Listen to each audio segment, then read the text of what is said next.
Well, hey, I want to talk to you today about the power of perseverance. Obviously, it's Father's Day, and so can we give it up for all of our dads and all of our campuses watching online? We love our dads, and because I love you, dads, I wanted to bring a message to you today that was encouraging and inspiring, which is not always, I think, what happens. Sometimes, there's a lot of material out there on how to be a great Christian dad, and sometimes it can be just a little bit overwhelming. It can actually induce more guilt than motivation, which is kind of an interesting thing. When I was a pretty young father, I remember I felt a little bit overwhelmed and a little bit underprepared because, honestly, it was probably the most important thing I was going to do. I still think that. I still think that being a dad is probably the most important thing I'm going to do with my life, and yet I had almost no preparation for it. Right? I mean, so I studied for 4 years in college to become a radio and television producer, and I studied for 3 years at seminary to become a pastor. I studied for another 9 years working on a doctorate to make sure I was interpreting the Bible really accurately. Just getting married, I mean, I spent weeks in premarital counseling. To be a dad, I got a pamphlet. On the way out of the hospital with my baby, they handed me a pamphlet, and I can sum up the basic message of the pamphlet. Here it is: don't shake your baby. That was basically all the preparation that I got for the most important job of my entire life. And so I was feeling a little bit overwhelmed. I was feeling a little bit underprepared. And so I went on the internet, never a good idea, actually. I went on the internet and I was like, how to be a Christian dad, how to be a great Christian dad. And I found a series, and the series was called The 27 Keys to Being a Great Christian Father. And I was like, 27? Man, there's supposed to be 5 things in the diaper bag every time I go out of the house with my kids, and I always forget at least 2 of them. There's no way I'm going to keep track of 27. Plus, I honestly kind of feel like any door that needs 27 keys to unlock it is a door I probably should not be on the other side of, right? And so it's a little bit overwhelming, and a lot of the material's like that. So what I wanted to do today is I wanted to give you something a lot simpler than that. Something that would be less coals on the head, feeling guilty, and more kind of fire in the belly. So I want to give you something very simple, but I think it's actually very powerful. And so dads, here's what I have for you today. I want you to know this truth. Your perseverance matters more than your performance. Okay, church? Your perseverance matters more than your performance. That's not just for the dads, that's actually for the moms, it's for everybody who wants to follow Jesus, actually. Your perseverance matters more than your performance. Ecclesiastes 9:11 says an interesting thing. It says, the race is not to the swift or the battle to the strong. The race doesn't go to the swift, the battle to the strong. And you're like, well, okay, if the race isn't won by the fastest and if the battle isn't won by the fiercest, then who does it go to? And the answer is the one who keeps running. It's the one who keeps fighting. It's the one who keeps showing up. It's the one who keeps persevering. Because something I say a lot, because God taught me this many years ago, and I've just seen its truth played out over and over and over again in my life. The reality is that enough small steps in the same direction will take you to places you never thought possible. It's not about your performance, it's about your perseverance. If you persevere, you can end up in places and you can end up becoming a person, honestly, that you would never have thought possible. I mean, the way I usually illustrate this is I say, the world's record long jump is almost 30 feet. And that's an impressive performance. I think we can all agree on that, right? That's an impressive performance, and the reality is, my guess is that nobody listening to this message is able to match that performance, 30 feet in a single jump. The good news is you don't have to. Because the average guy's stride is 30 inches, which means 12 steps takes you to 30 feet. And then you can take 13 and 14, and pretty soon you can double it without really all that much performance, if you just have a little bit of perseverance. The reality is that perseverance overshadows performance in almost every area of life over enough time. And so I want you to hear a simple but a very powerful truth today, guys. Your perseverance matters more than your performance. And sometimes as dads, we listen to the podcast, or we see a video, or we hear a message from somebody, and we hear the way the guys are talking about being dads, and we feel like, I can't match that. I can't match that performance. But by the way, I should just let you know, it's really easy on a stage like this to come across like we know what we're talking about, and like we don't have a lot of problems. Don't ever judge what you know about yourself against what you don't know about the guy speaking, okay? The reality is it's always messier for everybody. But more importantly, even if they are better than you in some way, those guys that are giving those messages that make you feel like you're insufficient and inferior, even if they are better in some way, You don't have to match their performance. You just have to persevere. You just have to keep moving. And to show you the power, God's power in this thing that we call perseverance, I want to take you to one of my favorite stories in the Bible about the power of perseverance. If you want to follow along, we're going to be in the book of Joshua, chapter 5, verse 13. Joshua 5:13. You can follow along in your Bible. You can follow along on the Missionals app, and there's some notes there that you can pay attention to, maybe even take a few of your own and think about this in the coming week. But this is the story of the first of many battles that the nation of Israel, the people of God, were going to have to fight in order to take possession of the promised land. And it was called the promised land because God had promised it to their ancestor Abraham hundreds of years before this. And God had promised this land to the previous generation of Israelites. But because they failed to persevere in trusting God, they had also failed to take possession of it. And so that generation has all died off, and there's a new generation now, and they're being led by a man named Joshua, and they're on the edge of the promised land. They're about to go in and take possession of it, but there's a problem. There's a problem in the form of a big walled city called Jericho. Now, when Joshua was near Jericho, he looked up, and he saw a man standing in front of him with a drawn sword in his hand. And Joshua went up to him, and he asked, "Are you for us or for our enemies?" "Neither," he replied, "but as commander of the army of the Lord, I have now come." Okay, so this is an angel, but he's a little bit of an angel with an attitude. He's got a little edge to him because Joshua does what I think we all tend to do, and that is we tend to divide the world into us versus them, right? We love to divide into sides, and we all do it over a variety of issues, right? You know, it's masks, no masks. It's vaccine, it's no vaccine. It's Democrat, it's Republican. It's gun control, it's not gun control. It's Coke, it's Pepsi, whatever it is, right? It's us versus them, and then what do? We ask, okay, which side is God on? Actually, I'm not even sure we ask that question. I think we kind of assume God's on my side, right? Of course God's on my side. Every time I'm tempted to do that, by the way, I think about this conversation. Joshua does what we all do. Which side are you and the Lord's army on? And his answer is, neither. Ooh, it's a little disconcerting. And that makes me think about a time that Jesus said, hey, when I come back, there's going to be a bunch of people who come up to me and go, "Lord, Lord, didn't we prophesy in your name? Didn't we denounce all the people who are doing it wrong?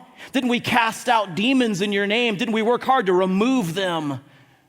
And those people that are doing all those terrible things, did we not do miracles in your name? Didn't we work incredibly hard, miraculously hard?"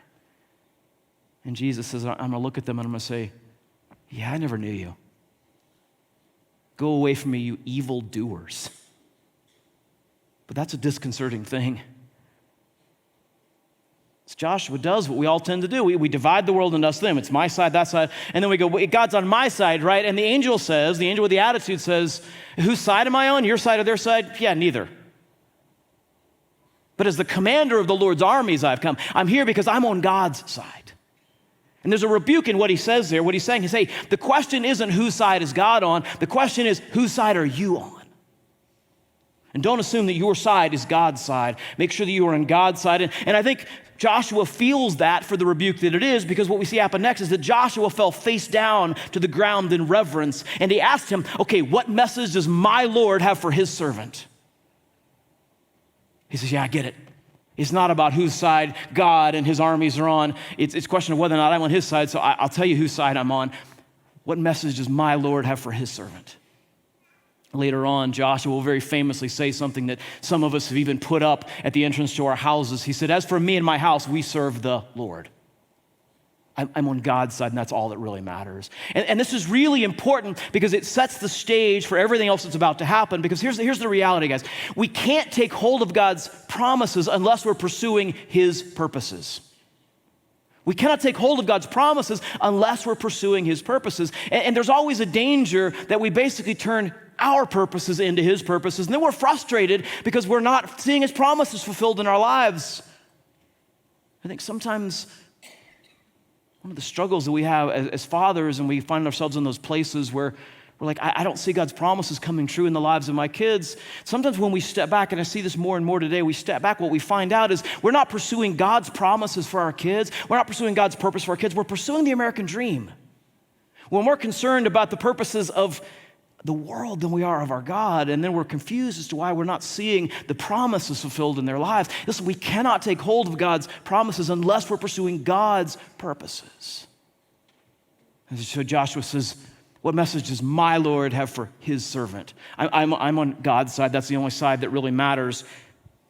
And so the angel gives him the plan. The commander of the Lord's army replied, okay, take off your shoes, take off your sandals, for the place where you're standing is holy, and Joshua did so.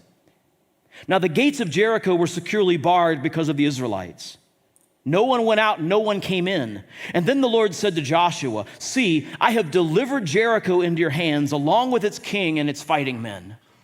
So he says an interesting thing. He says, see, and in the original Hebrew, that's an imperative. It's a command. He gives him a command. He gives him an order. He says, here's the first thing you need to do. Look at the city. And when Joshua looks at the city, understand that what he sees is a problem. He sees a big city with high walls and the gates have been barred. And that's pretty intimidating. It's a pretty big problem to face. I was in Morocco just not long ago, and in the city of Marrakesh, in the center of the city, there's a place called it's the city. It's the old city. It's surrounded by a wall. Just kind of right in the middle of the city, you suddenly run into another part of the city that's surrounded by a wall. And that wall was actually very, very similar to the kinds of walls that we're talking about here. They were very high.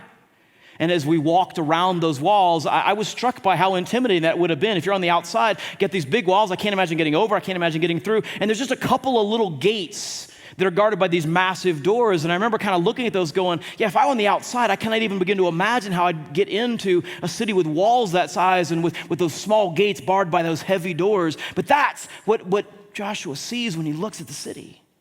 He sees this impenetrable fortress. And the angel says, look. And he says, look. And then he says, I have delivered the city into your hands. And notice that's a past tense statement. He says, look, it's a done deal. But there's this weird tension between what Joshua sees and what God says, right? Joshua sees a problem, a present problem, and God says, no, it's a past problem.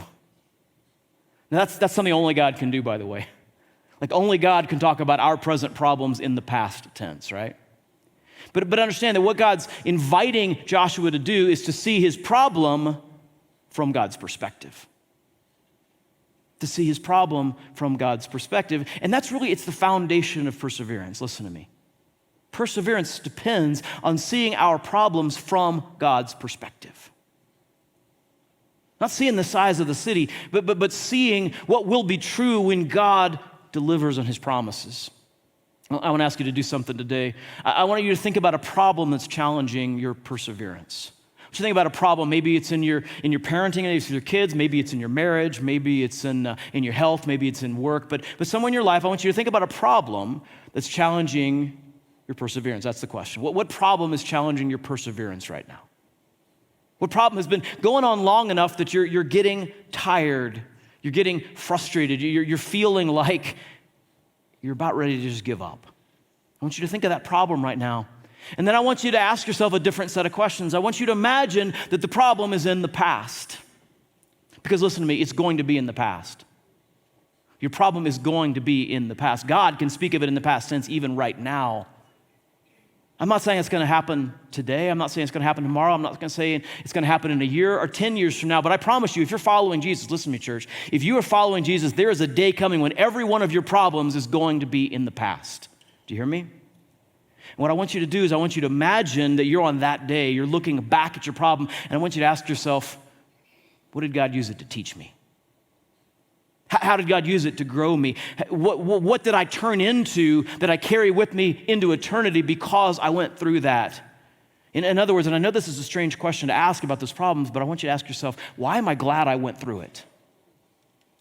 Why am I glad I went through it? If you can begin, even with our limited imagination right now, to see something of what God is doing in us, even through the midst of those problems we're trying to persevere through, you can persevere through them. And that's what God's inviting Joshua to do. He says, look, I know you see a problem, but for me it's past tense.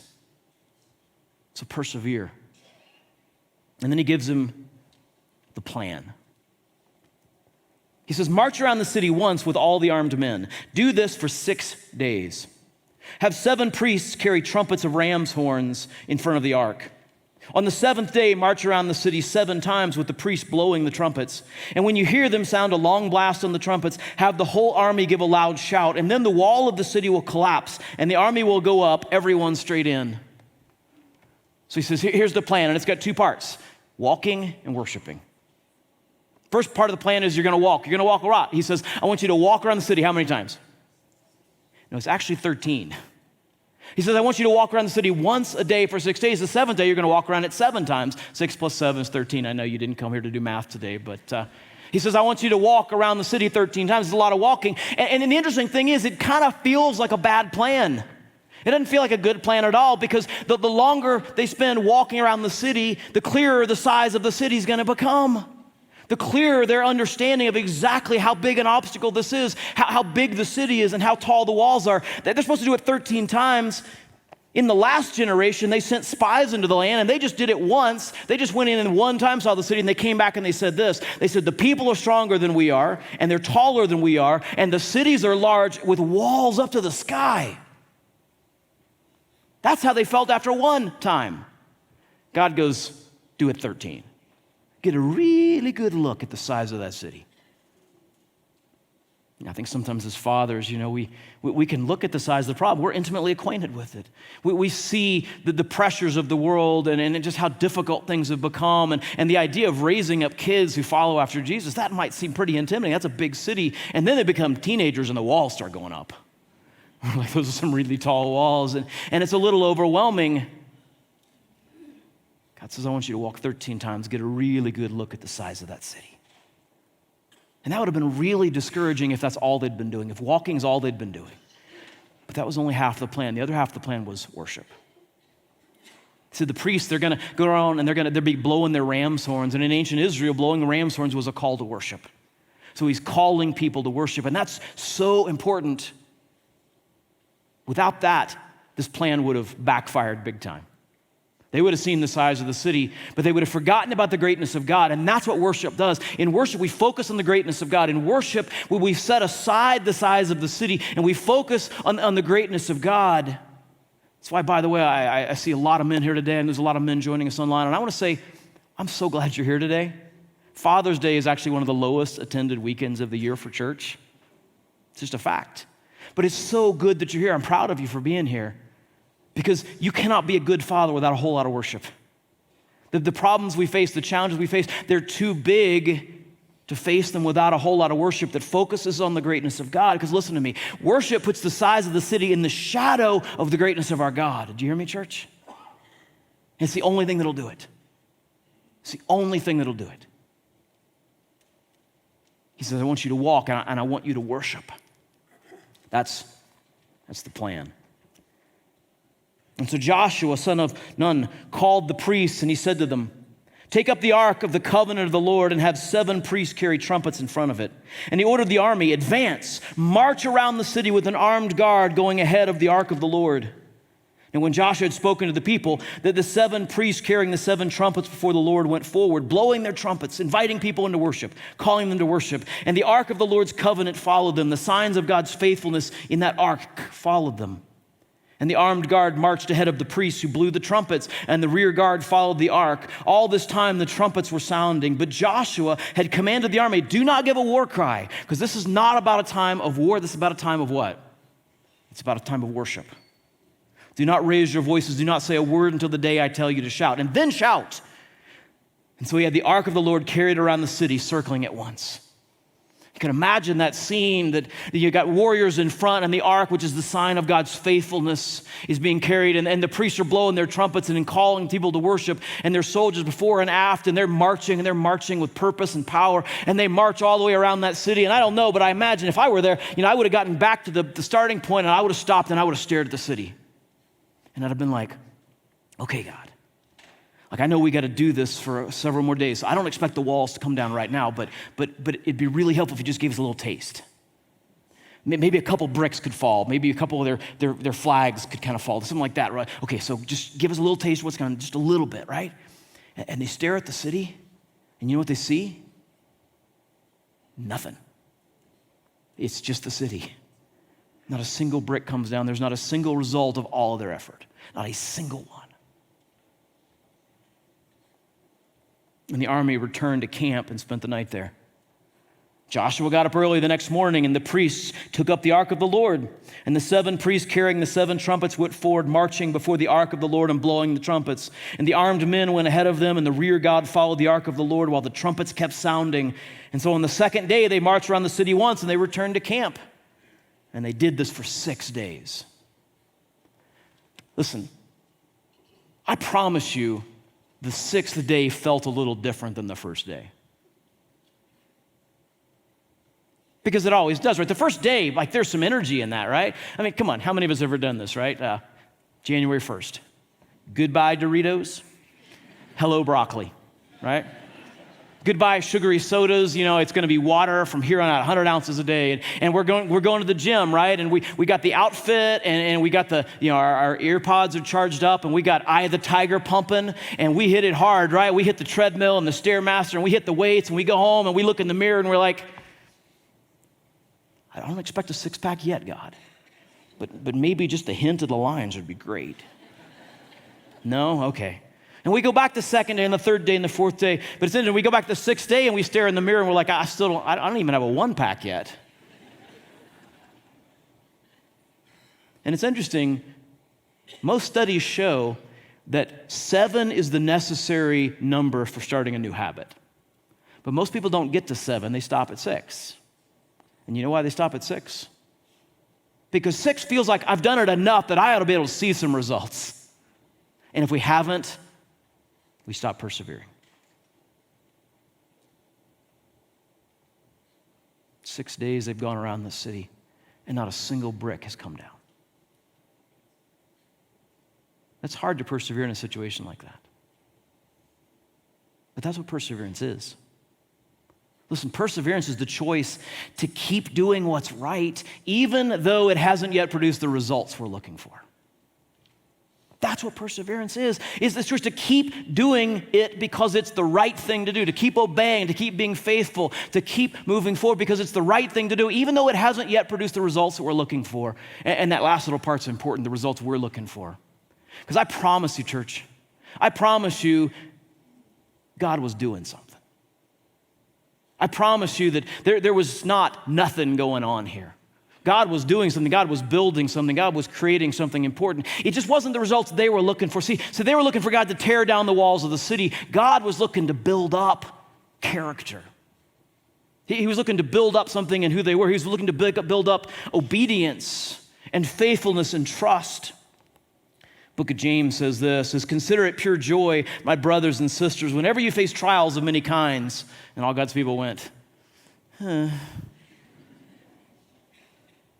Why? Because you know that the testing of your faith produces perseverance. And the perseverance, that's important because he says, let perseverance finish its work so that you may be mature and complete, not lacking anything. You understand that's character stuff, right? Mature and complete, that's character stuff. And the reality is that character takes time.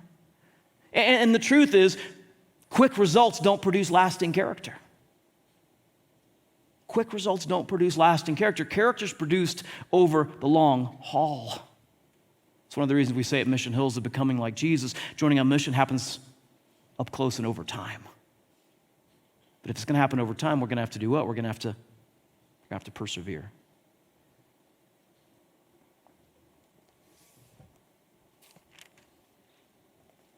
Now on the 7th day, they got up at daybreak and they marched around the city 7 times in the same manner. Except that on that day, they circled the city 7 times. The 7th time around, when the priest sounded the trumpet blast, Joshua commanded the army, shout, for the Lord has given you the city. And that statement is so important. He says, the Lord has given you the city. And here's where we begin to see, I believe, one of the reasons God's had them walk 13 times while they were worshiping. Because they've got a pretty clear picture right now of the size of the city. They understand the size of the problem. They understand that it's not a problem that they can solve on their own. They understand that this is too big an issue for them to be able to defeat it with their own talent and skill and ferocity or whatever it is. And so they know that if those walls come down, it's because God moved. They know that this victory is going to be God's. And that's so important. Listen to me. Perseverance gives us clarity about who's responsible for the victory. If the victory comes too soon, we might be tempted to think that we pulled it off. I'm probably going to get in some trouble for this, but I'm going to do it anyway. When my kids were little and when we were feeling a little overwhelmed and underprepared, we had some people in our lives who said, oh, there's a curriculum you need to go through. It'll tell you everything you need to know. It's called Growing Kids God's Way. So I got it and I read through it, and there's a lot of great stuff. There's a lot of great principles, a lot of biblical principles. But I think what I struggled with in that curriculum early on, though, was I was like, every example in the curriculum kind of makes it sound like these people had perfect kids. People who wrote this curriculum, they had perfect kids. They had really easy kids. And it kind of felt like, they had quick success in parenting, so they're like, I got this thing nailed. I need to tell everybody else how to do it my way. Oh, but I can't do that. I can't call it my way. We'll call it God's way. And that's fine, except that there are principles in there. Like one of the principles was when you lay your kids down to sleep, if they cry, you just got to leave them alone. You got to let them cry because they got to get on your schedule. And it's like, okay, that's God's way. Where is that?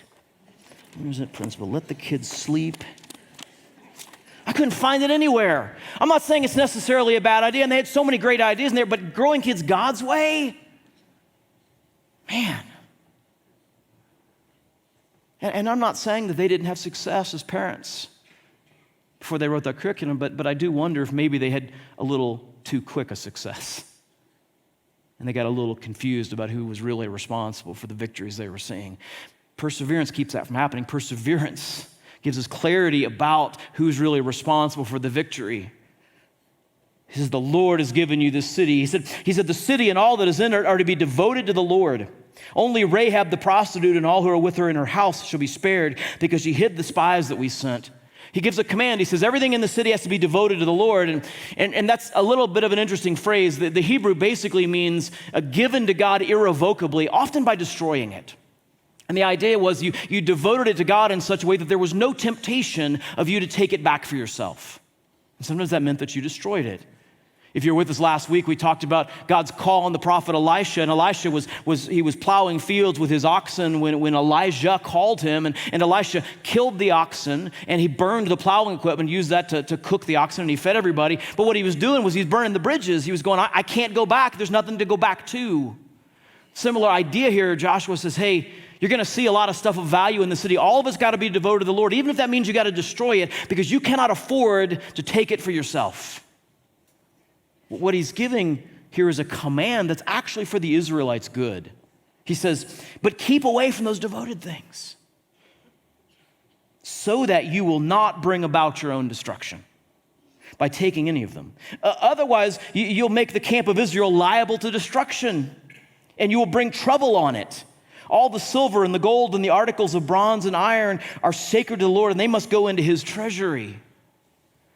He says there's a huge temptation to take these things for yourself, but if you take these things for yourself, you're going to stop pursuing God's purposes and you're going to start pursuing a different route, and it's not going to lead you to God's promises. You cannot afford to do that. And there's an interesting thing that's happening here. What we begin to see right now is that the greatest danger to the Israelites wasn't the walls of the city. It was the wealth inside the city. Do you hear me?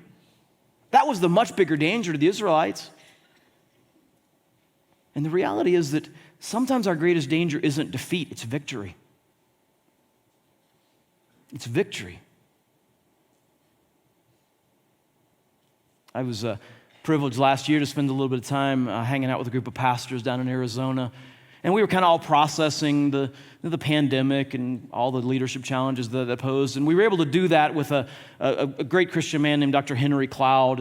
And during one of our sessions, one of the pastors asked Dr. Cloud, he said, hey, we're kind of depressed because every time we turn on the news, it feels like there's another story of a Christian leader who's flamed out, had some kind of moral failure. He said, I know you've worked with a lot of these guys. What's going on? And Dr. Cloud said an interesting thing. He said, I have worked with a lot of these guys, and I can tell you that they all have one thing in common. He said, every one of them succeeded before they suffered. Every one of them succeeded before they suffered. Every one of them got success so fast that they didn't have the character to sustain them in the midst of dealing with that size of a platform and that level of influence and the pressure that comes with it. That wouldn't happen if they had had to persevere to get there. Because here's the reality. Perseverance won't just get you to the victory, it will get you through the victory. You hear me, church? When we persevere until we're given the victory, then we can handle, because we've become people who can handle, through our perseverance, we become people who can handle the success that comes, whether that's money or power or influence or whatever it is. Perseverance won't just get you to the victory, it'll get you through the victory and still pursuing God and His purposes. And when the trumpet sounded, the army shouted. And at the sound of the trumpet, when the men gave a loud shout, the wall collapsed. And by the way, I found out this week that there's a whole lot of people out there who have been taught that the wall fell down because of the shout. That the sound waves from the shout were so great that the wall came down. In fact, there's a podcast out there that tried to debunk this story by proving that sound waves could never make a wall like this fall. And then there's Christian responses to that. They're like, no, it absolutely can. And there's like Christian podcasts that deal with the fact that like, hey, in these stadiums, when everybody's chanting at a certain frequency and volume, the stadium begins to shake, so it totally could have happened. And I'm like, what are you guys smoking? The walls didn't come down because of the shouts. The walls came down because of the power of God. This wasn't a shout of power, it was a shout of praise. It was a shout of prayer. The walls didn't fall because of the shout. They fell at the same time, but not because of the shout. They fell because of the power of God. And so everyone charged straight in, and they took the city. God promised this land to Abraham hundreds of years before this moment. God promised this land that Jericho guarded to a generation of people right before this generation. But they never took possession of it. This generation now begins to take possession of it, and the first battle depends on what? It depends on perseverance. What would have happened if they'd stopped at 6 or 7 or 8 or 9 or 10 or 11 or 12 or 13? See, the truth of the matter is, perseverance is often the bridge between God's promises and our possession of them. Don't get me wrong, it's not our perseverance that accomplishes God's purposes. It's not our perseverance that leads to God fulfilling His promises. That's not the case at all. God's promises are fulfilled because He is faithful. God's promises are fulfilled because He is good. God's promises are trustworthy because He is powerful. But it is our perseverance that often bridges the gap between the promises and our possession of them. And maybe as fathers today, maybe there's people here today who are going, I'm not seeing God's promises fulfilled in the lives of my kids. I see that promise that when you start a child off in the way that they should go, they will not depart from it. And my kids really feel like they've departed from it. I can't even imagine them coming back at this point. And I'll say to you, first off, if you're not dead, God's not done. If they're not dead, God's not done. I know the size of the city can be intimidating, but that problem may still be in the past. But you're asking, how do I live in the meantime? And the answer is you persevere. And maybe that's not where you are. Maybe you're here today and you're like, actually, I'm kind of on a mountaintop with my kids. My kids are awesome, which means I'm pretty awesome. Things are going well. That's great. That's awesome. Celebrate that. But maybe you're going, well, how do I live when things are going well? And the answer is you persevere. You keep persevering because there are still promises to be taken possession of in your kids' lives. And they need you to persevere. Look, I'm going to prove to you what many of you already suspected, that I'm not nearly as spiritual as I should be. And I'm going to tell you, one of my favorite TV shows is The Big Bang Theory. Okay? There's an episode in The Big Bang Theory where Sheldon says, yeah, my sister gave my dad a mug for Father's Day, and the mug said, world's best dad. And frankly, that man just coasted to the end of his life. We can't afford to coast. whether things are in a valley or things are on a mountaintop. We cannot afford to coast. Your kids cannot afford for you to coast. You have to persevere. Woody Allen said 80% of success is just showing up. And I say, maybe you screwed it up. Maybe the last time you engaged with your kids, it didn't go so well, and you're really frustrated about your performance. And I say to you, your perseverance matters so much more than your performance. We have to persevere. Perseverance is often the bridge between the promises of God and our possession of them. So let me just ask you this question today. Which of God's promises are you pursuing for your children? Make sure they're God's promises and they're God's purposes, not what the world has said you need to be pursuing, because that road does not lead to the promises of God. Which of God's promises are you pursuing for your kids? And then number two, what does it look like to persevere in that pursuit? Maybe it looks like persevering in prayer. To keep praying even when it doesn't seem like it's making any difference. For years, my first prayer in the morning for my kids is, God, would you lead my girls to lives of significance for your glory?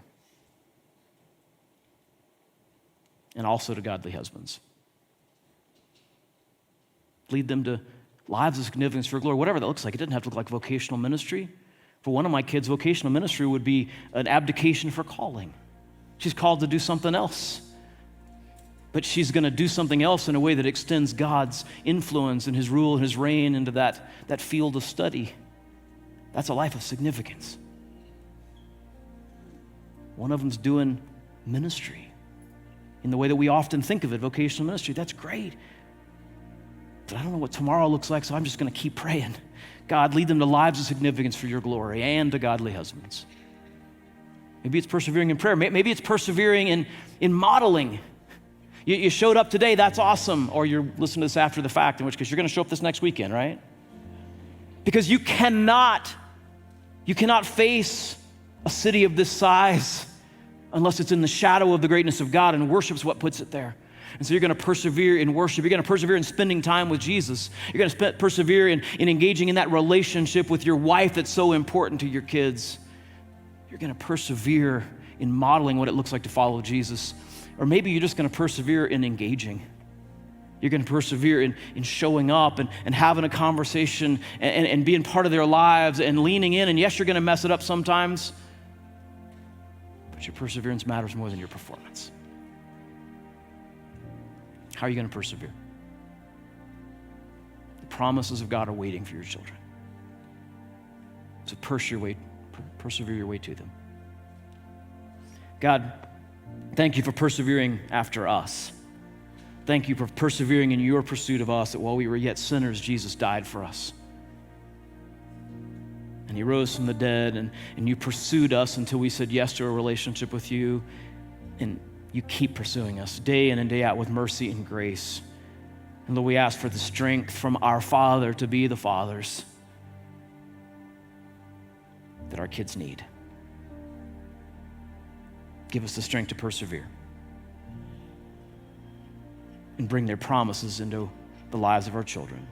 In Jesus' name, amen.